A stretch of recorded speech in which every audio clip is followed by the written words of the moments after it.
이제 화장실 들어갔어요. 백인 아줌마가 들어오셔서 저한테 뭐라고 한마디를 하셨어요. 못 알아듣고서는 그냥 무조건 yes 그렇게 대답을 했어요. 그랬더니 보니까 are you in a line? 줄 서 있니? 이렇게 물어보신 거예요. 할 수 없이 거기 화장실 가지 않아도 되는데 일단 화장실을 들어갔다가 나와서 그런 적이 있었어요.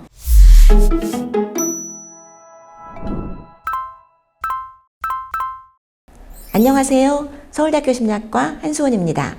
제가 미국에 24년 살았거든요. 그래서 영어를 잘하는 중인데요. 그러니까 사람들이 좀 물어보는 경우가 많이 있어요. 영어 어떻게 하면 잘할 수 있느냐? 영어 공부 잘하는 법 있느냐? 이렇게 많이들 물어봅니다. 입시용 영어 말고 어떻게 하면 영어를 더 잘할 수 있는지, 효율적으로 학습을 한다는 게 어떤 것인지 좀 이야기를 해보려고 합니다.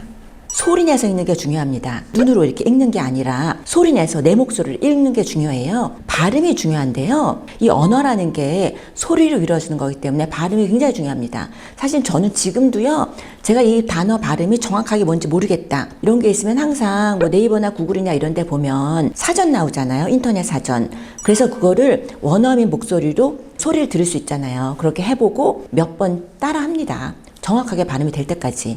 이거 시간 너무 오래 걸리는 거 아니야? 생각할 수도 있는데 사실 1분도 안 걸려요. 이거 하나 하는데 페라리라고 되게 비싼 자동차 있잖아요. 근데 이제 제가 차 얘기를 하다가 제가 페라리라고 대답을 했는데 아무도 못 알아듣는 거예요. 이제 아니 왜 그 차 있잖아, 막 비싼 차 막 이렇게 그랬더니 페라리 이러는 거예요. 그러더니 막 배를 쥐고 웃는 거예요. 제가 페라리라 그랬다고. 페라리인데 그런 것도 이제 악센트 그거 한 번 연습하면 그 다음에 이제 다시는 이제 제가 헷갈리지 않죠. 그래서 이렇게 말로 하고 또 발음도 정확하게 하고 그 다음에 또 뭐가 있냐면 BTS의 그 리더가 이름이 뭐였죠? RM. 네. BTS RM이 영어 잘 하시잖아요. 그런데 그 얘기 유명하죠. 미드 프렌즈를 보고서 영어를 배웠다. 그런 얘기를 많이 하시더라고요. 사실은 저도 미드 보면서 영어 공부하는 거 굉장히 좋다고 생각을 하는데요. 우리가 책으로 공부하는 것과 또 다른 게 뭐냐면 특히 프렌즈 같은 걸 보면 친구들 6명이서 계속해서 같이 대화하고 여러 가지 일들이 있는 그런 드라마예요. 그러니까 우리가 사회 관계 속에서 언어를 배우는 거거든요. 사실은 언어를 배울 때 우리가 한 줄 딱 읽고 내가 이걸 열심히 외우고 그렇게 해서 되는 게 아니라 관계 속에서 다른 사람과 대화가 어떻게 되나 이런 식으로 공부를 하셔야 되거든요. 사실 저 프렌즈는 다 보고 한 2번쯤 본 것 같아요. 프렌즈 아니라도 뭐 미드 중에서 친구들이 여러 명 나오고 좀 지속된 관계가 있는 그런 걸 보면 되게 좋아요. 도움이 많이 돼요. 사실 언어는 문화를 배우는 거잖아요. 그래서 그 문화 안에서 이해를 하는 게 중요하거든요. 이게 직역을 해서 하는 게 아니라 그 문장을 통째로 보셔야 돼요. 그 문맥에 맞춰서 통째로 보셔야 되거든요. 이제 처음 미국에 갔어요. 대학교 1학년 때인가 2학년 때인가 이제 화장실 들어갔어요.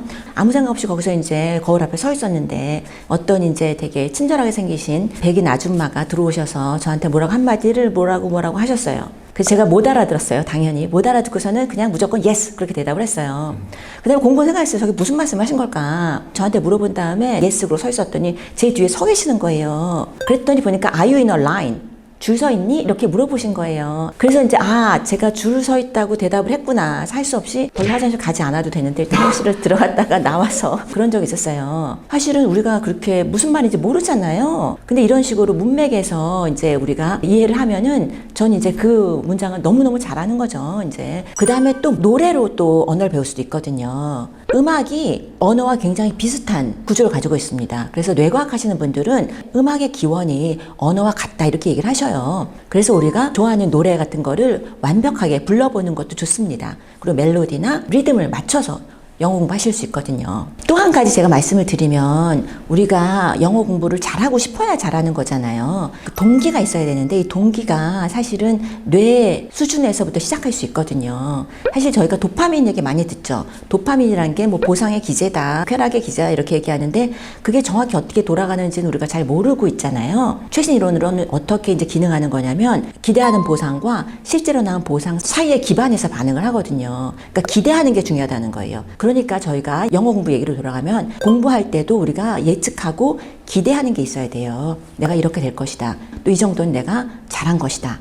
이렇게 스스로 기대를 만들고 보상을 만들고 그런 게 굉장히 중요합니다. 한 달 안에 이 드라마를 자막 없이 보겠다 뭐 이런. 네, 사실 한 달이 굉장히 짧은 시간 같은데 뇌과학적으로는 너무너무 긴 시간이고요. 보통 뇌과학적으로 이해할 때는 지금 당장 할 수 있는 거 이렇게 해야 되거든요. 그러니까 당장 뭐 발음 연습을 한다면 내가 이거 1분 만에 이거 발음을 정확히 해보리라. 뭐 페라리 아까 얘기하자 서너 번만 발음하면 할 수 있잖아요. 짧게 정말 바로 앞에 목표를 세우고 그 다음에 좀 더 큰 목표를 세우고 내가 맞췄다. 내가 발음 잘했네. 뭐 이렇게 약간 조금 스스로에게 이렇게 하는 것도 중요한 것 같아요. 저희가 스페인의 알함브라 궁전의 배경이 되는 그라나다 아시죠? 거길 가려면 직항이 없거든요. 직항이 없고 일단은 어떻게 가야 되냐면 암스테르담 거쳐서 갈 수도 있고 마드리드를 거칠 때도 있고 사실 여러 개 거쳐 가야 돼요. 한 방에 가는 게 없습니다. 모든 공항이 다 연결돼 있지 않고 허브 공항이 있고 허브 공항에서 또 딴 데로 가는 게 있고 그렇잖아요. 모든 데가 직항이 있으면 더 편하겠지만 허브가 있어야 전체적으로 경제적인 시스템이 되는 거거든요. 자, 제가 이 얘기를 왜 하냐면 우리 뇌에는 1000억 개의 신경세포가 있습니다. 그런데 이 신경세포들은 네트워크로 활동을 합니다. 그런데 그 네트워크가 어떻게 활동을 하냐면 이렇게 허브가 있고 또 연결이 되고 이런 식으로 조직이 돼 있는 거예요. 그러니까 학습을 한다는 게 허브를 중심으로 네트워크를 세워가는 과정이다. 이렇게 생각을 하셔도 됩니다.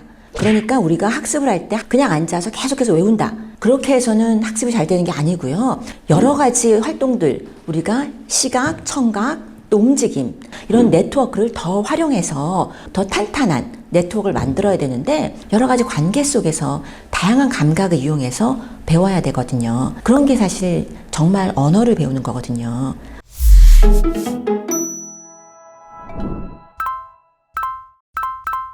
언어는 소통을 위한 거거든요. 문법 공부만 하면 사실 말 잘 못하게 돼요. 입시에는 도움이 될지 모르지만 실제로 영어를 잘한다고 한다면 문화 안에서 말을 하면서 들으면서 이렇게 배우는 것이 좋습니다. 이런 영상이 도움이 된다고 생각하시면 구독, 좋아요 해주시면 감사하겠습니다.